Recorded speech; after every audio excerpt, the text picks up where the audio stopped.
कहीं ऐसा तो नहीं कि उसकी सच में मौत हो गई है लेकिन जानबूझकर उसे छुपाया जा रहा है। कहीं ऐसा तो नहीं कि उसकी सच में मौत हो गई है लेकिन इस खबर को दुनिया वालों के सामने छुपाने की कोशिश की जा रही है। क्योंकि दोस्तों अक्सर कहा जाता है ना कि कोई भी अफवाह या कोई भी रूमर ऐसे ही नहीं फैलती, कुछ तो बात होती है, कुछ तो उसके साथ कनेक्शन होती है जिस वजह से इस तरह की खबर फैलती है। क्या जो शख्स कुरान की बेहुरमती किया था उसकी मौत हो गई? क्या जो शख्स स्वीडन में कुरान को जलाने की कोशिश किया था उसकी दर्दनाक मौत हो गई? क्या कुरान की गुस्ताखी करने वाले शख्स को ऊपर वाले ने अपना अजाब दे दिया? ये 3 बड़े सवाल है दोस्तों जिनका जवाब आपको इस वीडियो के अंत तक मिल जाएगा।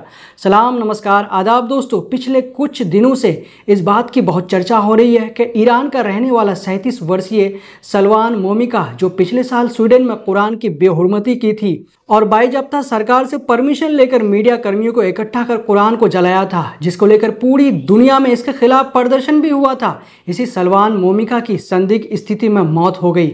एक रेडियो चैनल में एक्स पर मंगलवार को बताया कि सलमान मोमिका की मौत हो चुकी है, जिसके बाद ये खबर सोशल मीडिया पर आग की तरह फैल गई। हालांकि देश और दुनिया के सभी न्यूज़ चैनलों ने इस खबर को चलाया और उन्होंने भी ये बताया कि ये सच है कि सलमान मोमिका की मौत हो गई है। बार बार कुरान को जलाने वाले शख्स की संदिग्ध स्थिति में नॉर्वे में मौत हो गई है।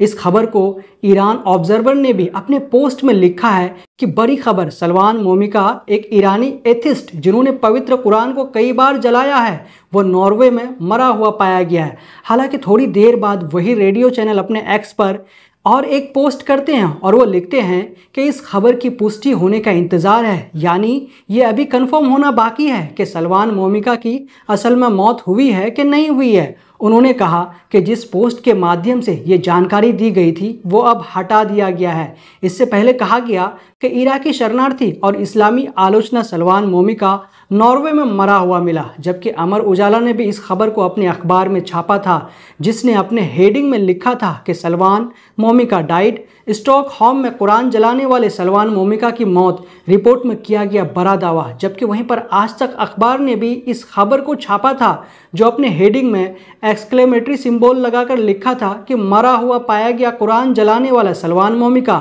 सोशल मीडिया पर शख्स ने किया दावा और आगे वो लिखते हैं, स्वीडन में कुरान जलाने की घटनाओं को अंजाम देने वाला शख्स मृत पाया गया है। वो नॉर्वे में था लेकिन उसकी मौत की पुष्टि फिलहाल नहीं हो पाई। सोशल मीडिया पर कुछ लोग दावा कर रहे हैं और कह रहे हैं कि वो नॉर्वे में मृत पाया गया है। तो दोस्तों एक तरफ से ये खबर निकल कर आती है कि हाँ सच में कुरान जलाने वाले शख्स सलमान मोमिका की मौत हो गई है, तो वहीं पर दूसरी तरफ ये खबर निकल कर आ रही है कि अभी भी इसकी पुष्टि होनी बाकी है, बल्कि ये एक प्रकार का रूमर है, ये झूठी खबर और फेक न्यूज़ है। अब यहाँ पर सबसे बड़ा सवाल ये खड़ा होता है दोस्तों कि आखिरकार इतना बड़ा रूमर, अफवाह क्यों फैल रही है, या फिर इस तरह का अफवाह क्यों फैलाई जा रही है? कुछ न कुछ तो ज़रूर हुआ होगा, कुछ तो ज़रूर सच्चाई होगी या कुछ तो ज़रूर कनेक्शन होगा। कहीं ऐसा तो नहीं कि उसकी सच में मौत हो गई है लेकिन जानबूझकर उसे छुपाया जा रहा है? कहीं ऐसा तो नहीं कि उसकी सच में मौत हो गई है लेकिन इस खबर को दुनिया वालों के सामने छुपाने की कोशिश की जा रही है? क्योंकि दोस्तों अक्सर कहा जाता है ना कि कोई भी अफवाह या कोई भी रूमर ऐसे ही नहीं फैलती, कुछ तो बात होती है, कुछ तो उसके साथ कनेक्शन होती है जिस वजह से इस तरह की खबर फैलती है।